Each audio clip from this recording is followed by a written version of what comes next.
1절입니다.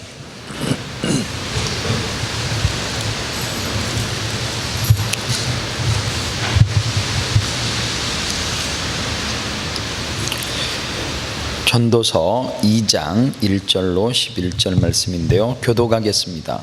나는 내 마음에 이르기를 자 내가 시험 삼아 너를 즐겁게 하리니 너는 낙을 누리라 하였으나 보라 이것이 헛되도다.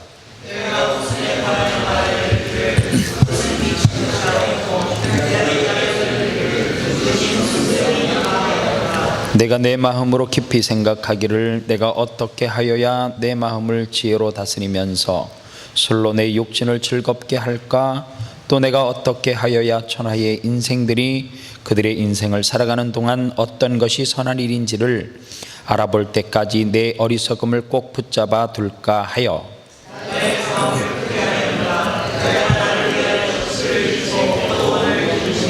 여러 동산과 가원을 만들고 그 가운데에 각종 과목을 심었으며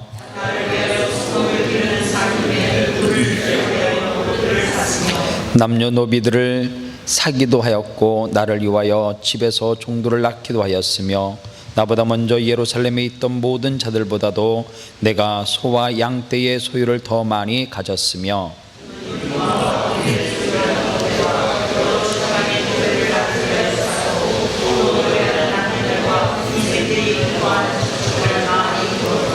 내가 이같이 창성하여 나보다 먼저 예루살렘에 있던 모든 자들보다 더 창성하니 내 지혜도 내게 여전하도다.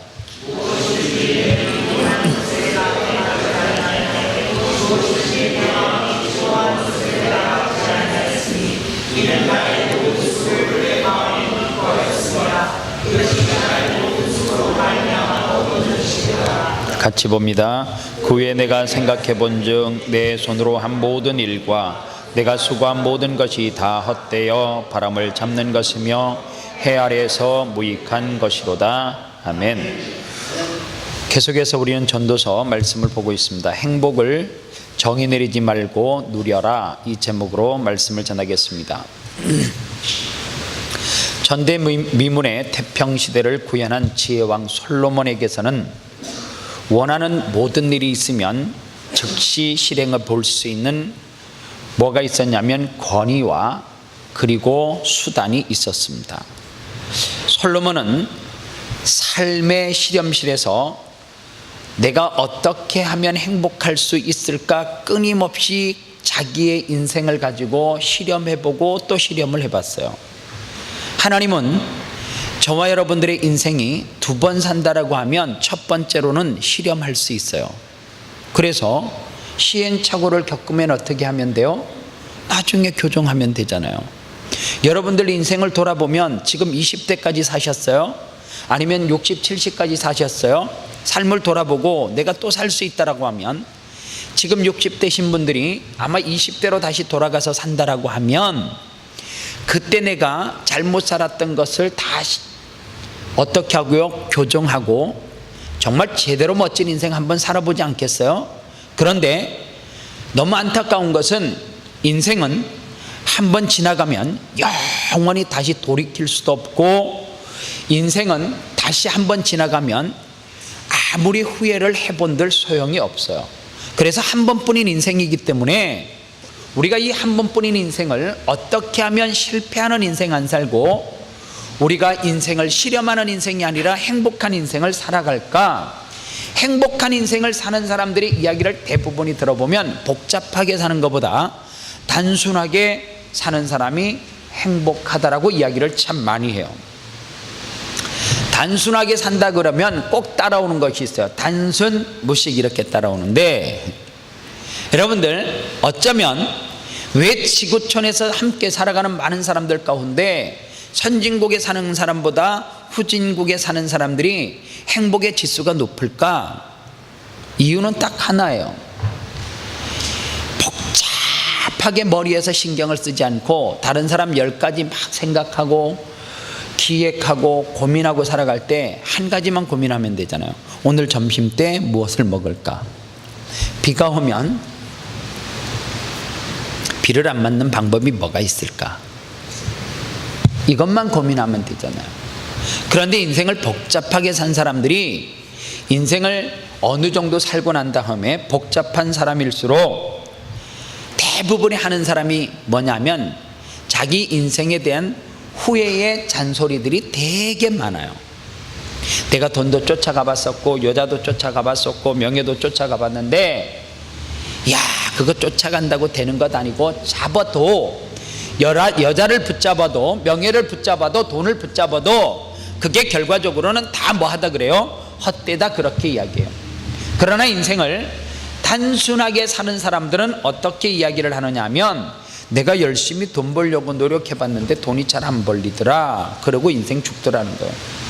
오늘 그러면 솔로몬은 자기의 인생 가운데 여러분들 내가 어떻게 하면 행복하게 살아갈 수 있을까 살아가면서 끊임없이 노력했던 것이 있어요. 오늘 성경 2절로 3절에 보니까 솔로몬이 인생을 행복하게 살기 위해서 어떤 실험을 했느냐, 2절고 3절에 한번 우리 같이 읽어보겠습니다. 시작. 내가 웃음에 관하여 말하여 이르기를 그것을 미친 것이라 하였고 희락에 대하여 이르기를 이것이 무슨 소용이 있는가 하였노라. 내가 내 마음으로 깊이 생각하기를 내가 어떻게 하여야 내 마음을 지혜로 다스리시며 술로 내 육신을 즐겁게 할까. 또 내가 어떻게 하여야 천하의 인생들이 그들의 인생을 살아가는 동안 어떤 것이 선한 일인지를 알아볼 때까지 내 어리석음을 꼭 붙잡아 둘까 하여. 이렇게 여기 보니까 솔로몬은 인생을 행복하게 살기 위해서 두 가지 방법을 썼어요. 첫 번째가 뭐예요? 솔로몬은 두 가지 방법 가운데 첫 번째 웃음과 그리고 술이라고 성경에서 그렇게 이야기를 해요. 솔로몬은 인생을 살아가면서 쾌락을 되게 중요시 여겼던 사람 가운데 하나였던 것 같아요. 그래서 그는 인생을 즐기기 위해서 웃음을 사기 위해서 그래서 술로 내 육신을 채웠다 그러는데 솔로몬이 자기 인생을 즐기기 위해서 열왕기상 10장 21절에 보면 굉장히 많은 연회를 베풀었어요. 솔로몬이 베푼 연회는 어떤 연회냐면 그릇은 전부 다 금으로 되어져 있다라고 했고 솔로몬 시대에 은은 그렇게 귀한 것으로 여기지 아니했다, 그렇게 기록되어져 있어요. 얼마나 연회가 호화스러운가. 솔로몬이 먹는 음식이 정말 대단했는데 열왕기상 4장 22절로 23절에 보면 솔로몬의 1일 식물은 가루, 밀가루가 30석이요 굵은 밀가루가 60석이요 살찐 소가 10이요 초장의 소가 20이요 양이 100이며 그 외에 숫사슴과 노루와 암사슴과 살찐 새들이었더라, 이렇게 기록되어져 있어요. 이것이 솔로몬이 하루에 먹는 3끼의 양이에요. 솔로몬 혼자 다 먹었냐 뭐 이렇게 말하기는 좀 못하죠. 많은 사람들을 초청해서 연회를 베풀었다, 그 말입니다. 얼마나 호사스러움을 누리면서 살아갔어요. 청나라 말기에 서태후라고 하는 사람이 있었는데 이 사람은 하루 한 끼에 300인분의 음식을 취했대요. 어떻게 혼자서 300인의 음식을 다 먹을 수가 있어요? 다 못 먹죠, 그죠? 여러분들 주일날 교회에서 국 끓이는 거 한 통 끓이는 대로 다 갖다 주고 장로님 이거 다 드세요 이러면 들을 수 있어 없어요? 절대 못 먹죠.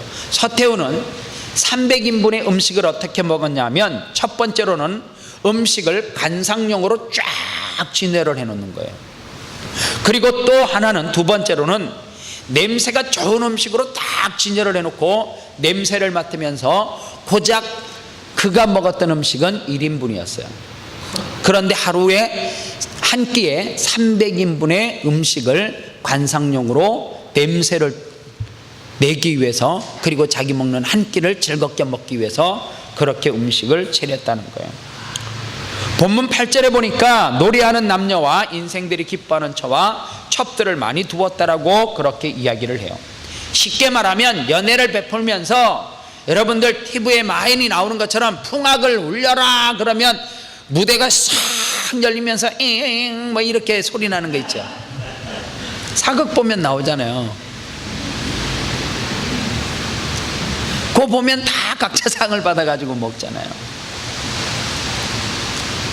그런데 솔로몬의 처첩이 얼마라고요? 1000명이라고 그렇게 이야기를 해요. 여자에게서 얻을 수 있는 모든 쾌락을 솔로몬은 얻기를 원했어요.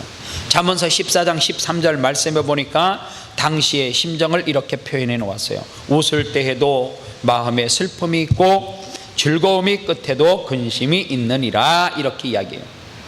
이 말을 바꿔서 이야기하면 노래방에 가서 노래를 부르고 술을 가서 술집에서 마셔도 음탕한 짓을 하는데도 마음에 밀려오는 것은 계속해서 슬픔이, 쓸쓸함이 밀려온다, 그 말이에요. 여러분들 꼭 즐거움 끝에는 뭐가 있어요? 근심이 있어요. 방탕하게 살고 음란하게 살았던 사람들이 꼭 나중에 무슨 눈물을 흘리느냐 하면 후회의 눈물을 흘리더라, 그 말이에요. 그러면서 하는 이야기가 인생이 이렇게 쓰디쓴 줄 몰랐다, 그렇게 이야기해요. 나는 쾌락을 쫓다가 인생을 망친 사람이다, 그런 이야기를 해요. 일전에 제가요, 어떤 자매가 자기 자신의 과거를 다 이렇게 고백하는 이야기를 장장 4시간 들은 적이 있어요. 그런데 이 자매가, 제가 묻지도 않은데 자기가 살았던 그 아주 죄를 졌던 이야기들을 너무 디테일하게 하는 거예요. 그래서 내가 저렇게 다 묘사할 필요가 없는데 듣는 순간 낯이 뜨거울 만큼 아주 너무 리얼하게 표현을 하는 거예요. 이야기를 다 듣고 난 다음에 예수님처럼 제가 이렇게 대답했어요. 다시는 죄를 짓지 마십시오, 이렇게 이야기했어요. 그리고 자매로부터 약속을 받고 난 다음에 제 나름대로 그 자매가 오랫동안 그 죄 가운데 빠져 있었기 때문에 앞으로 또다시 남자를 만나면 포옹 정도만 하고 이렇게 가까이 하지 말아라 그랬어요. 그랬더니요, 이 자매가 뭐라 그랬냐면, 목사님 수준이 되게 낮네요, 그렇게 이야기해요. 왜요? 그랬더니 목사님이면 단호하게 스킨십도 하지 말으라 그래야 되지 어떻게 스킨십을 하라 그러느냐고. 그게 뭐 잘못됐어요 내가 그랬더니 모든 죄는 스킨십으로부터 시작된다고 그러더라고요. 일리가 있는 이야기잖아요. 죄는 한 방에 없어요. 한 방에. 죄는 야금야금. 신기하잖아요. 죄는 자꾸만 1단계, 2단계, 3단계, 4단계로 넘어간다니까요. 요거 해서 허락이 되면, 안 들키면 그 다음에 용기가 생겨. 좀 더 다음 단계로 가. 제가 그래요. 그러면서 자꾸만 마귀는 뭐라 그래? 봐라, 너 그렇게 해도 안 들키잖아, 그렇게 이야기.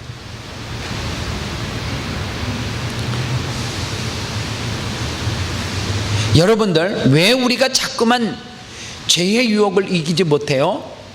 순간 주는 기쁨 때문에 그래요. 자꾸만 사람은 무엇인가 기쁨을 찾기를 원해요. 행복을 찾기를 원한단 말이에요. 불행하게 살고 싶은 사람 손 들어봐요. 없지요. 다 지금 각자 행복하게 살고 싶어서 각자 지금 방법을 추구하면서 오늘도 살았잖아요. 이렇게 하면 행복할 것이라고 생각을 해서. 그런데 여러분들 한번 내가 이렇게 하면 행복할 거라고 하는 삶을 살았는데, 솔로몬이 두 번째, 내가 행복하기 위해서 쾌락적인 부분을 다 해봤어요. 술도 마셔보고, 여자를 통해서 얻는 기쁨도 다 가져보고, 내가 가지고 있는 권위를 가지고 다 써보고, 그렇게 해봤단 말이에요. 그런데 이게 무슨 문제가 있어요? 도덕적인 문제가 있더라, 그 말이에요. 이렇게 했더니 사람들을 1000명 부인 둔 남자를 누가 그 사람이 괜찮다 그러겠어요? 하루 식사에 양을 한 마리도 잡아도 혼자 어떻게 그걸 다 먹어요? 100마리씩 잡는 게 그게 말이 돼요? 너무 사치가 심하다 그렇게 말할 수 있잖아요. 도덕적으로 문제가 돼요. 그 다음에 2단계 솔로몬이 취했던 것이 뭐냐면 4절로 7절 말씀을 한번 보십시오. 같이 읽겠습니다. 시작. 나의 사업을 크게 하였노라. 내가 나를 위하여 집들을 짓고 포도원을 일구며 여러 동산과 가온을 만들고 그 가운데 각종 과목을 심었으며 나를 위하여 수목을 기르는 살림에 물을 주기 위하여 못들을 팠으며 남녀노비들을 사기 위하고 나를 위하여 집에서 종들을 낳기도 하였으며 나보다 먼저 예루살렘에 있던 모든 자들보다 내가 소와 양떼의 소유를 더 많이 가졌으며. 자, 이 말씀을 정리하면 도덕적으로 솔로몬이 문제가 되니까 내가 도덕적으로 좀 깨끗해져야 되겠다 그래서 열심히 그는 집을 지었다 그 말이에요. 그리고 포도원을 만들었고 양떼를 늘리는데 성공을 했다 그 말이에요. 이건 뭔가 우리하고 비슷한 거 아니에요? 우리가 도덕적으로 다른 사람이 손가락질 받을 만큼 우리 교회 장로님 가운데 부인 2사람 없지요? 다 1명인 걸 제가 알고 있습니다. 그런데 1000명인 부인은 더더욱 없을 거고 그 부분 정말 깨끗하잖아요. 우리 장로님들 가운데 술 드시는 분 없지요?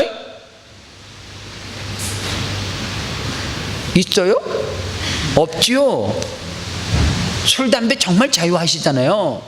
자, 우리 장로님들 기분 좋으면 노래방 가시는 분 없죠? 매일 연애를 베풀어 갖고 귀생들을 불러 갖고 풍악을 울려라면 문이 쫙 거실이 열리면서 막 이렇게 새로운 밀신이 나고 이렇게 나오는 거 없죠? 자 보세요. 그러면 그 다음에 우리가 열심히 살아가는 게 뭐예요?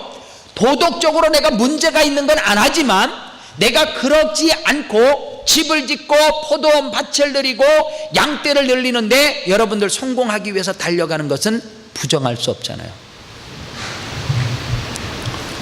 여러분들 오늘 솔로몬이 이것을 해보고 난 다음에 이것조차도 뭐라고 이야기를 하느냐 하면 헛되다 그렇게 이야기한다면 우리는 뭐라고 답을 하시겠습니까? 거기에 기쁨이 있는 게 아니다 그 말이에요. 실패하는 인생이다 그 말이 아니고 여러분들 잘 들으셔야 돼요. 성공하는 인생과 행복한 인생은 별개인 거 아시죠? 그렇죠? 우리가 이 땅에서 실패했다고 행복하게 살지 못하는 것 아니에요. 만약에 그 기준으로 갖다 대면 여기는 돈 없는 사람들이 오면 안 되고 가방끈이 짧은 사람이 오면 안 돼요. 그렇죠? 그런데 그게 행복의 잣대는 아니에요. 그런데 우리가 집도 포도원도 그리고 양떼를 늘리는 것도 우리가 왜 해요? 욕심이 많아서요? 그거 있으면 행복할 것 같아서 열심히 하는 것 아니냐 그 말이에요.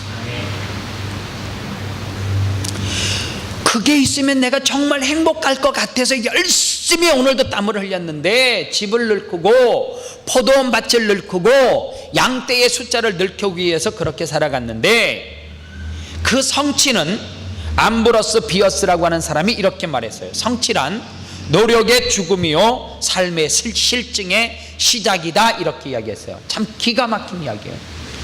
대부분이 집을 가지고 포도원 밭을 늙히고 양떼를 늙혔는데 사람들은 그때 나타나는 질병이 뭐냐 하면 실증을 느껴요. 만족감이 없어요. 난 옛날 교회가 좋아요. 왜 좋냐면 이렇게 하다가 목사님이 생각나는 찬양이 있으면 앞에 있는 반주자가 딱 이러면 사람을 보면 그러면 반주 딱 들어 세상을 볼 성도들이 막 박수 치면서 이렇게 하면 좋은데 얘네들은 악보 안 주면 안 되고 예배 전에 사인 안 되면 안 되고 하여간 얘네들은 그냥 내가 갑자기 하잖아요. 목사님은 준비성과 계획성이 없고 막 복잡해. 사람을 보며 세상을 볼 때 만족함이 없다 그러잖아요. 근데 여러분들 그 찬양 진짜 중심으로 찬양해요? 제가 오늘 새벽에 그 설교를 했네요. 예수님이 좋은 걸 이러면 장단이 좋아서 흥이 나는 거예요. 정말로 예수님이 좋아서 막 들썩들썩 하는 거예요. 나는 장단이 좋아서 하는 것 같아. 솔직히 정말 예수님이 막 좋아가지고 미칠 정도로 막 까무러칠 정도로 막 춤추. 그 예배 시간에 왜 춤 안 춰요? 예배 시간에 내가 설교만 조금만 하면 왜 줄이 틀어요? 예수님이 좋은데 내가 예수님 말씀 전하고 있는데 여기가 천국이어야 되는데 목사님 설교 1시간 하면 목사님 일주일 기다린 설교를 1시간 해주시면 저 교회 떠납니다. 이래야 정상 아니에요? 정말 사람을 보며 세상을 볼 때 만족함이 없어요? 나의 하나님 그분으로 만족해요? 그러면 우리가 정말 예수 그리스도로 통하여서 기쁨을 얻고 예수 그리스도로 통하여서 우리가 행복해야 되잖아요. 그런데 신기해요. 행복함이 없어요. 신기하게 예수를 믿는데 여러분들 성도들에게 가장 많은 질병이 뭔 줄 아세요? 여전히 세상 사람들이 고통하고 아파하는 우울증, 이 질병이 예수 믿는 사람들에게도 많아요. 저는 이해가 안 되는 거죠. 예수를 열심히 믿는데 우울증이 생긴다. 그걸 어떻게 이해를 하냔 말이에요. 목사님, 예수를 믿는데 살기가 싫어요. 그거를 내가 어떻게 이해할 수 있냔 말이에요. 예수를 믿으면 그 순간순간이 너무 소중하고 너무 감사하고 너무 기뻐야 되는데 그게 없어요. 그리고 매일 목사님에게는 기도 요청밖에, 기도 요청도 좀 거룩한 거를 하시죠. 거룩한 걸. 목사님, 제가 전도하려고 하는 그 자매가 있는데 너무 내 힘으로 안 돼서 목사님 기도가, 이게 아니고요. 목사님, 요새 사업이 잘 안 돼요. 기도해 주세요. 요새 자녀가 말썽 피워요. 기도해 주세요. 매일 기도는 먹고 살고 이런 문제 가지고 기도해 달라 그러고 영혼을 살리는 기도는 하나도 없어요. 본질적인 것 때문에 고통하는 사람이 하나도 없어요. 그런데 가락과 장단이 좋으면 난리가 나요. 여기가 천국이에요. 그러고 보니 나도 손끝이 돌아가네. 이게 신기하게. 여러분들 보세요. 정말 예수님 한 분으로 만족해요? 여러분들 지금처럼 우리가 인생을 살아가면 솔로몬처럼, 솔로몬만큼도 고백을 못해요. 솔로몬이 무슨 이야기를 해요? 여호와 신포도 이야기. 여호가 지나가다가 포도나무 꼭대기에 올라갈 수가 없습니다. 지나가면서 저 포도는 신포도야, 씻어 먹지를 못해, 그러면서 지나가는 거예요. 자기가 못 먹으니까 다른 사람도 못 먹게 하는 심리가 있죠. 이야기를 제가 좀 바꿔서 이야기를 할게요. 포도나무가 높이 있는데 그 밑에 여우들이 그 포도 열매를 따먹기 위해서 우글우글하게 모여 있는 거예요. 지혜로운 여우 한 마리가 어떻게 머리를 썼는지 포도나무 꼭대기에 올라가서 포도 열매를 따먹어요. 포도 열매를 따먹었는데 너무 안 달고 신 거예요. 올라오니라 얼마나 노력을 했는데 포도 열매가 달 줄 알았는데 너무너무 신 거예요. 그래서 밑에 있는 수많은 여우들에게 뭐라고 말할 것 같아요? 포도 열매가 시다고 말해요? 달다고 말해요? 그러니까 나쁜 사람이죠. 솔로몬은 우리에게 그 포도나무 꼭대기에 올라가서 열매를 다 따먹어보고 이 열매가 너무너무 시니까 너희들 올라올 필요 없다, 이 길 갈 필요 없다, 그렇게 이야기해요. 그런데 현대인들은 어떻게 말하는 줄 아세요? 올라온 게 억울하거든. 너무 억울해서 포도 열매 따먹고 이 열매 너 안 먹으면 평생 후회한대. 꼭 올라와라. 무슨 수를 써서라도 올라와라. 그리고 딱 죽네. 그 다음에 똑똑한 두 번째 이 여호가 죽기 살기로 올라갔어. 포도나무 열매 따먹었는데 입이 막 틀어질 것 같은데 죽은 놈 욕할 수 없잖아. 그 놈을 죽여버리고 싶은데 그 놈이 죽었어 이미. 그러니까 밑에 있는 그 나머지 여우들에게 뭐라고 이야기하는 거예요? 야, 여기 올라보니까 그놈이 포도 열매 먹다 죽은 그 느낌을 내가 알겠다. 먹다가 죽겠다, 둘이 먹다 셋이 죽어도 모르겠다 그러면서 또 올라라고 죽어. 신포도 먹고. 세상은 지금 그러고 있어요. 솔로몬과 같이 인생을 이렇게 살아봤더니 헛되고 헛되고 헛되다라고 말하는 사람이 없단 말이에요. 그렇게 살아보면 다 실패한 인생인데, 그래봤자 80평생 정도 살 텐데, 좀 더 살아면 20년 더 살 건데, 너무 여러분들 전도서 이 말씀을, 저도 지금 목사 되고 나서 전도서 강의를 처음 하는 거예요. 사실은 저도 이 말씀을 비로소 지금에야 집중해서 또 읽고 또 읽고 이 설교를 하기 위해서 수십 번 읽고 또 하면서 제가 스스로 깨닫는 것이 너무 많아요. 전에 전도서는 여러분들 어떻게 생각했어요? 인생에 살아가는데 지혜를 얻기 위해서, 지식을 얻기 위해서 자녀들에게 읽으라고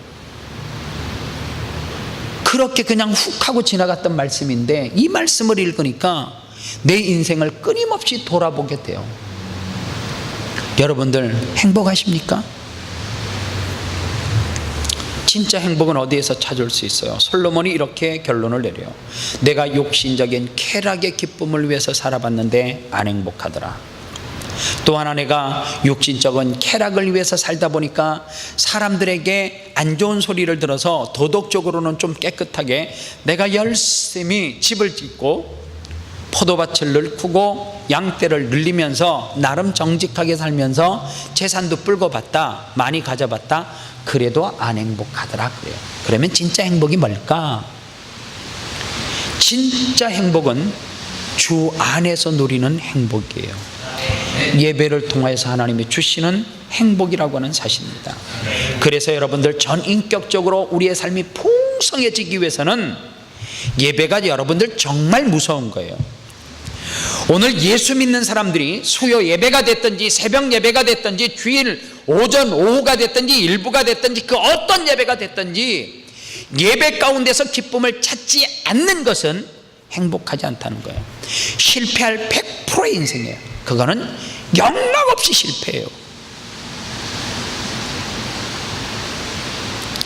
질병이 와도요, 하나님이 이 질병을 내게 주신 이유를 명확하게 한다면 그 질병이 내게 기쁨이 돼요. 주 안에서 깨닫고 나면. 제가 지난주에 우리 순복음교회 유현성 목사님을 위해서 기도하자 했잖아요. 의사들이 가능성이 없다라고 이야기를 했어요. 10일 정도 약물 투여를 했는데 효과가 전혀 나타나지 않아서 불가능하다라고 이야기했어요. 그런데 사모님의 믿음이 대단해요. 사모님이 의사 앞에서 선포를 하셨대요. 이 질병 가운데 일하시고 역사하시는 그 하나님을 나는 신뢰한다고. 여러분들 생각을 해보세요. 그 목사님 저보다 젊고요, 저보다 정말 잘생겼어요. 정말 열심히 목회하시고요. 대부분의 사람이 그러면 왜 내 남편이 이렇게 하잖아요. 제가 최근에 들었는데요, 하나님께서 자녀도 한 명도 안 주셨대요. 하나님 내게 자녀도 안 주시고 내 남편까지 데려가고 내 남편까지 저렇게 병석에 눕게 하면 하나님, 그러면 그때 뭐라고 여러분들 말하겠어요?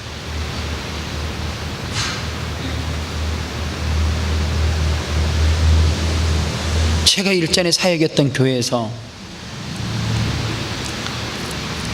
젊은 부부예요. 젊은 부부가 아침에 100일 된 딸, 30대 후반 가장, 교회에서 너무너무 신앙생활 잘해가지고 결혼하자마자 목사님이 바로 집사 직분을 줬어요. 그리고 그 목사님 계획 가운데는 뭐가 있었는 줄 아세요? 내가 이 집사를 서리 집사 세우면서 그랬어요. 최단기간에 안수 집사 되는 영광을 내가 정말 보고 싶다고. 그 바쁜 일을 하면서 새벽 예배, 수요 예배 안 빠져요.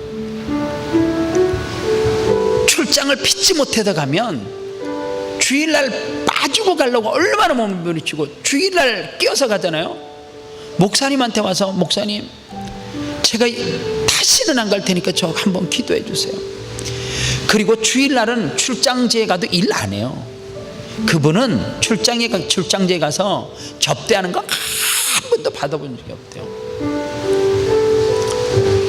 그날도 새벽 예배를 갔다 와서 아내가 차려주는 밥을 먹고 아침에 출근하다가 동부간선도로에 사고를 당했는데 그 자리에서 죽었어요.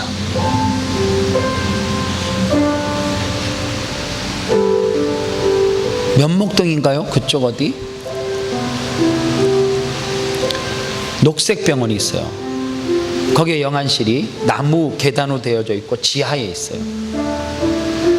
그 아침 이른 시간에 저에게 전화가 왔어요. 목사님, 녹색병원 영안실인데 빨리 와주세요. 왜요? 안목의 집사님이 불의의 사고로 지금 영안실에 누워 있다는 거예요. 제가 지금까지 목회를 하면서 받은 전화 가운데 손에 꼽을 만큼 충격적인 전화였어요.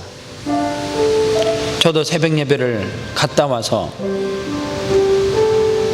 출근하기 전에 식사를 하고, 저는 그분보다 출근 시간이 조금 여유가 있었으니까 집에서 밥을 먹다가 전화를 받았는데 숟가락을 놓자마자 병원으로 달려갔어요. 문제는 제가 가면서 권사님들에게 전화해서 빨리 오시라고 그랬는데 그 권사님이 저보다 더 헐레벌떡 버선발이 그른발인가 봐요. 옷은 무슨 옷이에요? 갖추지도 못하고 헐레벌떡 와서 울고 소리가 막 들리는 거예요. 저는요 계단을 내려갈 수가 없었어요. 왜요? 위로할 말이 없어요. 내가 그렇게 열심히 신앙생활하고 그렇게 목회자를 기쁘게 하고 그렇게 하나님의 영광 위해서 살았는데 30대 중반에 100일 된 딸을 두고 하나님께서 그 남편을 어떻게 데려가요? 부인을 위로할 방법이 없어요. 권사님들 다 내려가서 영안실에서 울고 계속 통곡을 하는데 저는요 계단을 밟고 내려갈 자신이 없어가지고요 그냥 계단에 놓여져 있는 의자에 가만히 있었어요. 주님, 제가 뭐라고 위로를 해요? 저 위로할 말이 생각이 안 나요. 목사님이 오셨는데 왜 안 내려오냐고. 그 부인이 저벅저벅 저를 향해서 올라와요. 걸어오셔서 하는 이야기가 뭔 줄 아세요? 목사님, 빨리 내려오셔서 우리 남편을 위해서, 가족들을 위해서 예배 드려달라고. 아무 대답을 못했어요. 그랬더니 목사님이 왜 그러신 줄 안대요. 저도 그 집사님 너무너무 사랑했거든요. 내가 목회를 하면서 저런 집사님이 우리 교회 집사님이면 정말 좋겠다. 내가 목회할 때 내 양이면 얼마나 좋을까. 정말 부러운 집사님. 그런데요 그 부인의 믿음이 그렇게 대단한지를 처음 알았어요. 목사님이 왜 지금 역에서 한 발자국 떼지 못하는 것을 안다는 거예요. 목사님, 제 마음은 어떨 것 같아요? 그런데 신기해요.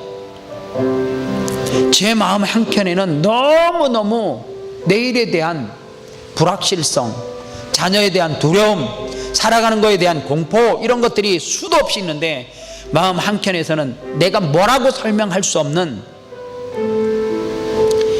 뭐라고 표현할 수 없는 용기와 그리고 평안이 있다는 거예요. 내려오셔도 된대요. 설교, 장례식 내내 설교 못했어요. 무슨 말을 할 수가 없어요. 제가 그 설교는 장례식을 처음부터 끝까지 그냥 우는 걸로 설교했던 것 같아요. 너무 많이 울었어요. 너무 많이.